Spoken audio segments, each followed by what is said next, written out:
This broadcast is brought to you by Colby Brooks with Century 21 Right Pace Real Estate and buyfrombrooks.com. Let Colby Brooks handle all your real estate needs. Let's get you caught up on some of the news happening across Northeast Arkansas. First up tonight, a murderer is still wanted in Jonesboro, and a robbery suspect still wanted as well. Two different stories we're going to be updating you about, and that's coming up next. Also, a salvage ordinance was trashed last night at the Jonesboro City Council meeting. It was originally going to ban junkyards from being in the city limits. Not anymore. We'll tell you why, that it didn't get off the ground. And a judge has been knocked off the ballot over a technicality that many are describing as insignificant. We'll tell you about this case, including some stuff we've not reported yet elsewhere, and how it may have started. That's next on NEA Report.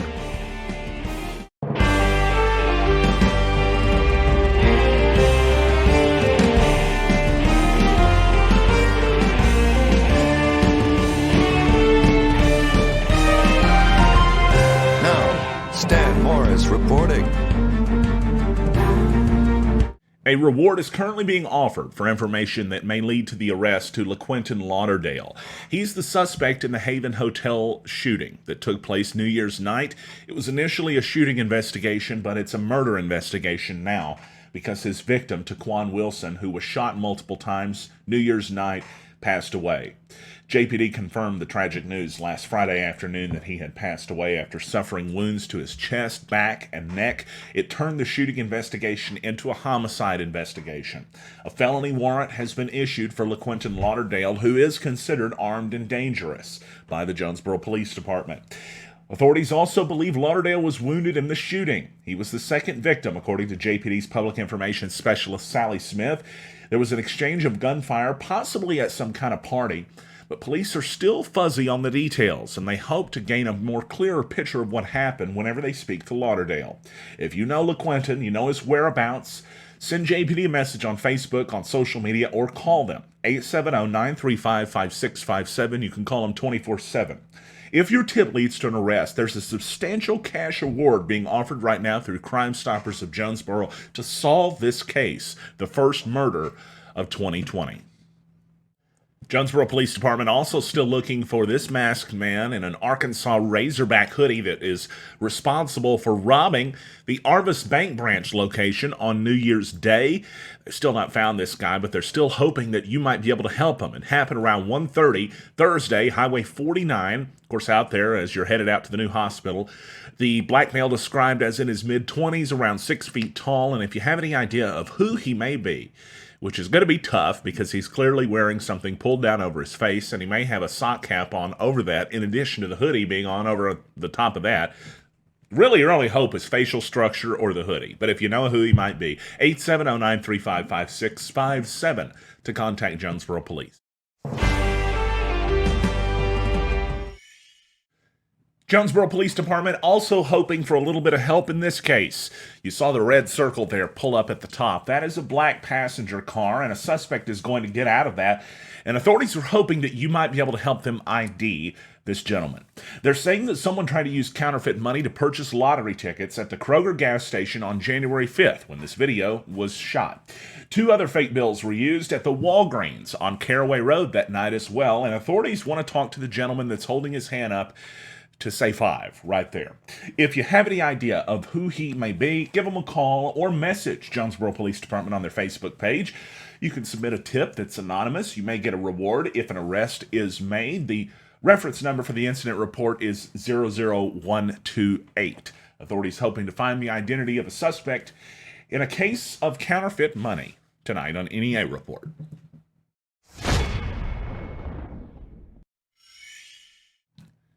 A crazy incident shared today by Jonesboro Police Department shows an accident, a two-vehicle wreck similar from something out of Final Destination that happened today at Johnson and Red Wolf Boulevard in Jonesboro.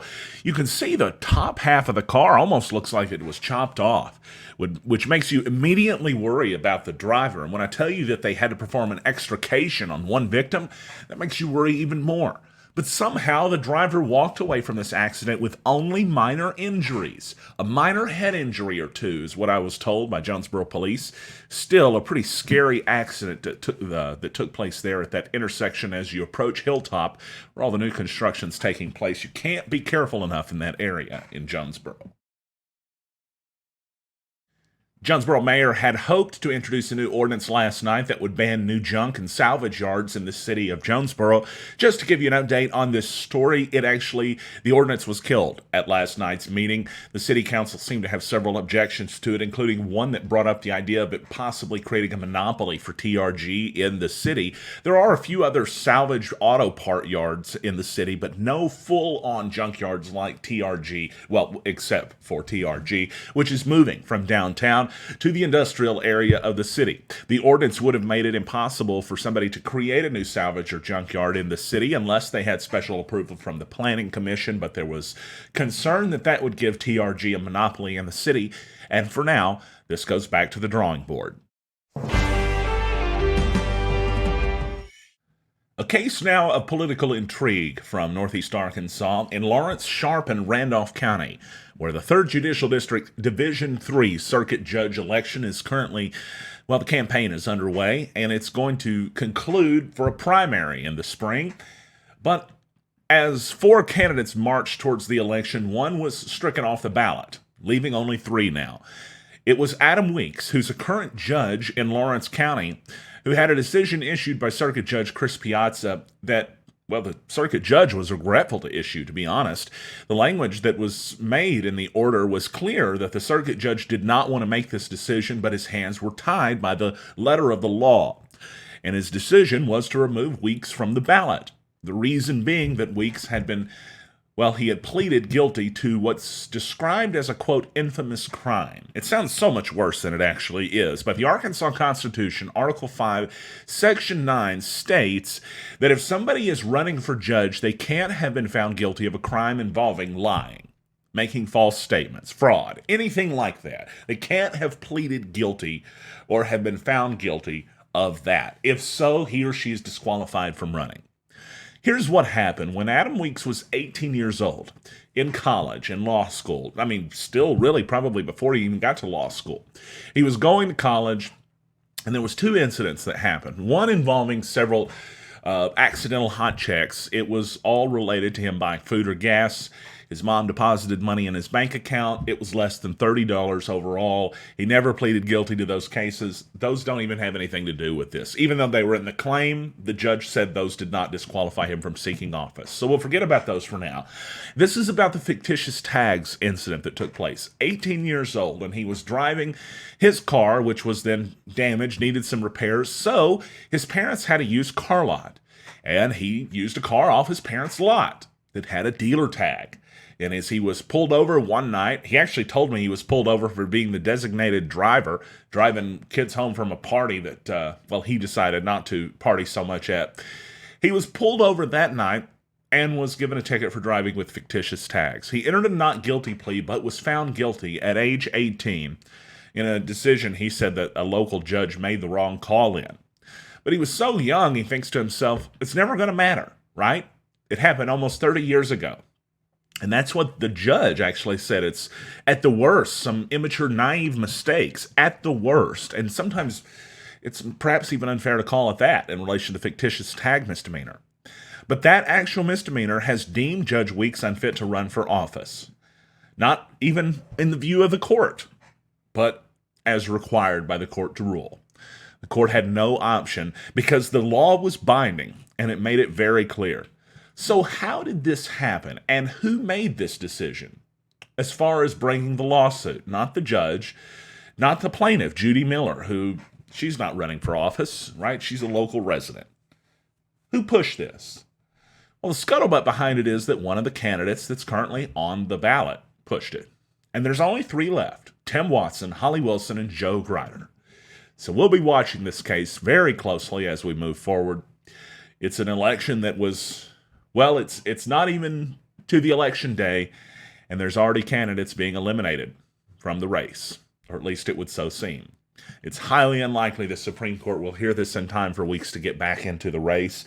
We wish him the best of luck in his effort on that, but as everybody in the public knows, this election is just a few months away.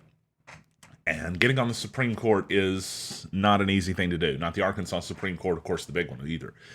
So we'll keep watching this case, let you know what happens.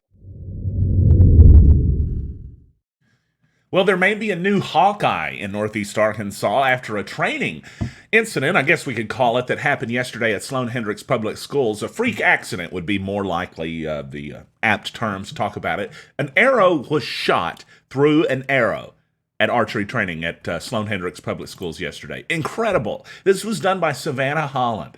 She was doing this during archery practice. She shot one arrow through another at the distance of about 33 feet. Yeah, sleep tight, America, as long as this girl's on our side. But the thing is, you could shoot that from 5 feet away and it would be nearly impossible to make this happen. Somehow she shot an arrow through another arrow.